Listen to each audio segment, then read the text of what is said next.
بسم اللہ الرحمن الرحیم۔ السلام علیکم ناظرین، آپ نے کبھی سوچا ہے کہ آج کی دنیا میں ہر انسان پریشان کیوں ہے؟ غریب لوگوں کی تو سمجھ آتی ہے کہ ان سے دال روٹی پوری نہیں ہو رہی ہوتی۔ آصف علی زرداری، میاں محمد نواز شریف، ملک ریاض سے لے کر بڑے بڑے عرب شہزادوں تک سب اضطراب کا شکار ہیں۔ جو کچھ انسان کے ہاتھ میں آج موجود ہے اس سے وہ لطف اندوز نہیں ہو سکتا۔ آپ غور کریں کہ طالب علموں سے لے کر ماں باپ اور میاں بیوی تک ہر انسان بے پناہ اضطراب میں ہے۔ آپ شادی بیاہ کی کسی تقریب میں شریک ہوں تو ایک بات پر غور کیجئے گا، دلہا دلہن سمیت ہر شخص کی تمام تر توجہ تقریب سے لطف اندوز ہونے کی بجائے ان لمحات کو کیپچر کرنے پہ مرکوز ہوگی۔ آدمی خوشی کے یہ لمحات کیپچر کرنے کی کوشش اس لیے کرتا ہے کہ میں اپنے خوشی کے یہ لمحات لوگوں کو دکھا سکوں، فیس بک اور یوٹیوب پر لگا سکوں۔ ان لوگوں کو دکھانے کے لیے ہم پاگل ہو رہے ہوتے ہیں جو اندر ہی اندر ہو سکتا ہے کہ ہم سے حسد کرتے ہوں۔ اس لیے بھی یہ لمحات کیپچر کیے جاتے ہیں تاکہ آنے والے کل میں انہیں دیکھ کر خوش ہو سکوں۔ تصویر اور ویڈیو بنانا کوئی بری بات نہیں، لیکن بات اب دیوانگی تک پہنچ گئی ہے۔ تصاویر صحیح بنانے کی ٹینشن میں آپ اپنے پورے شادی کے فنکشن کا بیڑا گرک کر لیں گے، لیکن اپنی آنکھوں سے کچھ بھی نہیں دیکھ سکیں گے، سب کچھ کیمرے کی آنکھ سے دیکھیں گے۔ نقصان یہ ہے کہ جتنی دیر آپ کیپچر کرنے میں لگائیں گے اتنی دیر میں آپ کو حال کے لمحے حاضر کی قربانی دینا پڑے گی۔ ان لمحات کو دوسری بار دیکھ کر آپ لطف اندوز ہو سکیں گے یا نہیں ہو سکیں گے یہ تو بعد کی بات ہے، لیکن پہلی بار جب یہ لمحات وقوع پذیر ہو رہے ہوتے ہیں آپ اس وقت بھی ان سے لطف اندوز نہیں ہو سکے۔ آپ یہ سوچ رہے تھے کہ 10 سال بعد ہم میاں بیوی یہ ویڈیو دیکھ کر خوش ہوں گے، لیکن طلاق ہو گئی تو پھر یہی تصاویر غم کا باعث بن جاتی ہیں۔ آپ اپنے بچے کی تصاویر اندھا دھند بناتے ہیں کہ جب وہ بڑا ہوگا تو اسے دکھائیں گے، وہ ٹین ایج میں ڈپریشن کا شکار ہو جاتا ہے۔ انٹرنیٹ پر وائرل ہونے والی ایک تصویر یاد آتی ہے، کوئی نامور کھلاڑی میدان میں کھڑا ہے، بالکل سامنے مداحوں کا ایک ہجوم اسے اپنے قریب دیکھ رہا ہے۔ سب اس لمحے کو کیپچر کرنے کی کوشش میں ٹینشن کا شکار ہیں۔ صرف ایک بوڑھی عورت ایسی ہے جس کے پاس کیمرہ موجود نہیں، صرف یہ عورت براہ راست اپنی آنکھوں سے اپنے ہیرو کو دیکھ رہی اور مسکرا رہی ہے، باقی سب لوگ ٹینشن کا شکار ہیں۔ لمحہ حاضر بیچارہ ساری زندگی اسی طرح مستقبل کی خاطر قربان ہوتا رہتا ہے، حتیٰ کہ انسان کو موت آ لیتی ہے۔ آپ اپنے ارد گرد دیکھیں، آپ کو ہر بندہ ایک اضطراب میں دکھائی دے گا۔ لاشعوری طور پر ہر شخص آنے والے مستقبل سے خوفزدہ ہے، مزدور سے لے کر ٹی وی میزبان اور سیاستدان سے لے کر اسٹیبلشمنٹ تک۔ اصل میں ہر انسان کے دماغ میں ایک خوف انتہائی گہرائی میں اترا ہوا ہے۔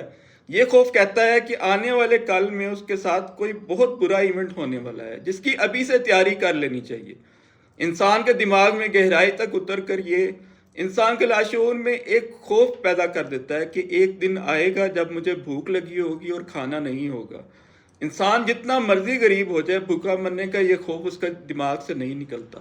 یہ خوف انسان کو پاگل کر ڈالتا ہے۔ زرداری اور بلاول سے لے کر ملک ریاض اور اسٹیبلشمنٹ تک سب اسی خوف کا شکار ہیں۔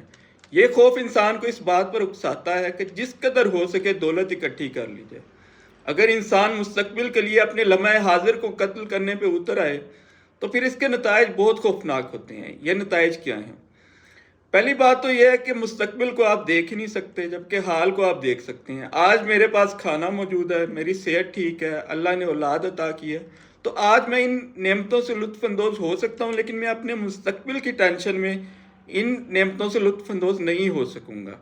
اس کے برعکس اگر میرے پاس اتنا بھی وقت آج موجود نہیں ہے کہ میں اپنے بچے سے اس وقت کھیل سکوں جبکہ وہ انتہائی خوبصورت اور معصوم ہے، تو یہ وقت کبھی واپس نہیں آ سکے گا۔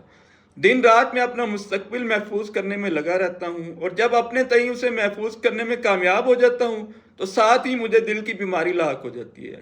اس کے ساتھ ہی محفوظ مستقبل کی جو عمارت میں نے برسوں میں کھڑی کی تھی وہ دھڑام سے نیچے آ گرے گی۔ ایک ایکسیڈنٹ، ایک دل کا دورہ اور دی اینڈ۔ اگر معمر قذافی اور صدام حسین جیسے طاقتور لوگ اپنا مستقبل محفوظ نہیں بنا سکے، اگر الطاف حسین جیسا شخص اپنا مستقبل محفوظ نہیں بنا سکا جس کی ایک فون کال پہ پورا کراچی بند ہو جاتا تھا، تو پھر ایک عام شخص کس حد تک اپنا مستقبل محفوظ بنا سکتا ہے؟ آپ بے پناہ امیر ہیں، ایک بے انتہا امیر اور خوبصورت لڑکی سے آپ کی شادی ہوتی ہے، مگر اگلے سال ایک اب نارمل بچہ آپ کے ہاں پیدا ہو جاتا ہے، تو پھر یہ ساری خوبصورتیاں اور کامیابیاں آپ کہاں لے کر جائیں گے؟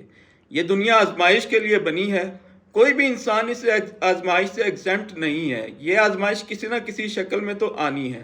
اگر شکل و صورت اور دولت کی طرف سے نہیں آئے گی تو ہو سکتا ہے کہ اولاد کی طرف سے آ جائے. آج ہم جن عادتوں کے مالک ہیں ان کی تشکیل ایک دو دن میں نہیں ہوئی. زمین پر بیتے ہوئے کروڑوں سال کا تجربہ ہمارے لاشعور میں دفن ہے. جب پہلی بار ایک جاندار کو بھوکا رہنا پڑا، جب پہلی بار ایک جاندار نے دوسرے کو بھوک یا تو مرتے ہوئے دیکھا، تو بھوک کا خوف ایک حیوانی جبلت بن کر اس کے دل میں دوڑنے لگا. وقت گزرنے کے ساتھ ساتھ یہ خوف مضبوط سے مضبوط تر ہوتا چلا گیا. آپ اپنے ذہن پر زور ڈالیں، آپ کو پوری زندگی میں کبھی فاقہ نہیں کرنا پڑا ہوگا. اس کے باوجود ہم سب کے لاشعور میں بھوکا مرنے کا خوف موجود ہے. ماضی میں اس زمین پر بڑے بڑے حادثات ہوتے رہے، دمدار ستارے گرنے سے لے کر بڑے آتش فشاں پھٹنے تک، جن میں بے پناہ ہلاکتیں ہوئیں. وہ خوف ہمارے اندر بیٹھتا چلے گیا. حادثے کا تو انسان کچھ نہیں کر سکتا، لیکن بھوک کا اس نے یہ حل نکالا ہے کہ زیادہ سے زیادہ رقم اکٹھی کر لی جائے. ہو سکے تو اسے چھپا کر اسے سوئٹزرلینڈ یا برطانیہ کے کسی خفیہ اکاؤنٹ میں جمع کرا دیا جائے.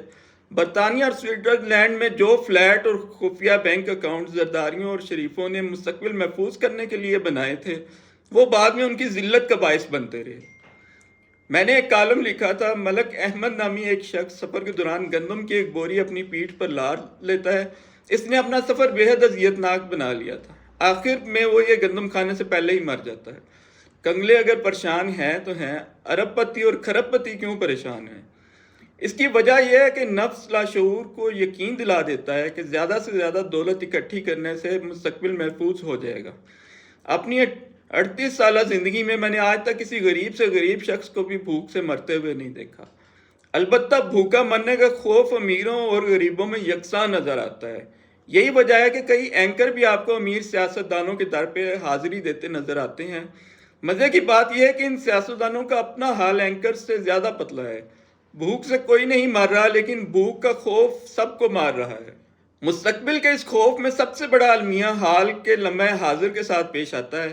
جو نعمتیں انسان کو حاصل ہیں ان سے وہ ذرا برابر بھی لطف اندوز نہیں ہو پاتا، بلکہ اس کی کوشش ہوتی ہے کہ پہلے مستقبل محفوظ بنا لیا جائے، پھر زندگی کا لطف اٹھائیں گے. جب مستقبل محفوظ ہوتا ہے تو اس وقت تک اس کی جوانی ڈھل چکی ہوتی ہے، صحت بگڑ چکی ہوتی ہے. نفس ایک طرف تو بھوکے مرنے کا خوف انسان کو میں منتقل کر کے اسے دولت اکٹھی کرنے پر لگا دیتا ہے. دوسری طرف یہ اتنا چالاک ہے کہ جب یہ کسی جنازے کو دیکھتا ہے تو اپنی ساری حیوانی چلاکیوں اور خواہشات کی مدد سے انسان کو یقین دلاتا ہے کہ باقیوں کو مرنا ہے، تمہیں ہرگز نہیں مرنا. یہی وجہ ہے کہ جب بھی انسان کوئی جنازہ دیکھتا ہے تو بے اختیار اس کے منہ سے الفاظ نکلتے ہیں، بیچارہ. دوسرا دھوکہ نفس انسان کو یہ دیتا ہے کہ وہ اسے یقین دلا دیتا ہے کہ اس نے زیادہ دولت اکٹھی کر لی تو مستقبل محفوظ ہو جائے گا. لیکن حقیقت یہ ہے کہ ہمارا جسم ہے ہی جب نازک، ہمارے اہل و عیال کے جسم نازک ہیں. اس جسم کے ساتھ ہم اپنا مستقبل محفوظ بنا ہی نہیں سکتے. محمد علی باکسر جسمانی طور پر بھی مضبوط تھا اور دولت مند بھی تھا. 4 اشرے اس نے بیماری کاٹی. دوسری چیز ہے انسانی دماغ پہ خیالات کی بوچھاڑ. انسان کے دماغ پر ہر وقت خیالات نازل ہو رہے ہوتے ہیں. یہی وجہ ہے کہ لاشعوری طور پر دماغ کے سوچنے کی رفتار بے حد تیز ہو چکی ہے. ان خیالات کا بھی ایک بڑا حصہ دولت کمانے کی خواہش پر مشتمل ہوتا ہے. روحانی طور پر انسان بہت کمزور ہو جاتا ہے اور اس کی جبلتیں بہت طاقتور. یہی وجہ ہے کہ ساری زندگی انسان ایک بے چینی میں گزار دیتا ہے. جتنا زیادہ وہ سمیٹتا چلا جاتا ہے اتنی زیادہ اس کی بے چینی میں اضافہ ہوتا چلا جاتا ہے. روح بیچاری علم اور عبادت کی پیاس میں تڑپتی رہتی ہے. سرکار دو عالم صلی اللہ علیہ وآلہ وسلم نے ارشاد فرمایا تھا، ابن آدم کے پاس اگر سونے سے بھری ہوئی ایک وادی ہو تو وہ دوسری کی آرزو کرے گا، 2 ہوں تو تیسری کی آرزو کرے گا، اور قبر کی مٹی کے سوا کوئی چیز اس کا پیٹ نہیں بھر سکتی.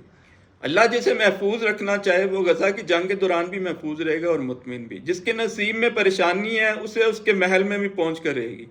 ہو سکتا ہے کہ اسے کوئی لا علاج بیماری لاحق ہو جائے. ایسا بھی ہو سکتا ہے کہ اس کی اولاد ہی اسے تنگ کرنا شروع کر دے.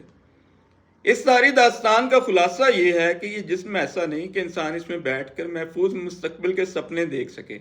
یہاں زندگی گزارنے کا بہترین طریقہ مومنٹ ٹو مومنٹ جینا ہے، جو اللہ کے قریبی لوگ جیتے ہیں.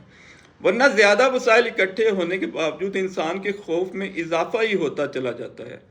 کیا آپ آج اپنے دل پر ہاتھ رکھ کر یہ بات کہنے کے قابل ہیں کہ شکر الحمدللہ میں اپنی زندگی سے خوش ہوں؟ اکثریت آج خوش نہیں ہوگی، مگر یہ سمجھتی ہے کہ مال اکٹھا کر کے مستقبل میں خوش ہو جائیں گے۔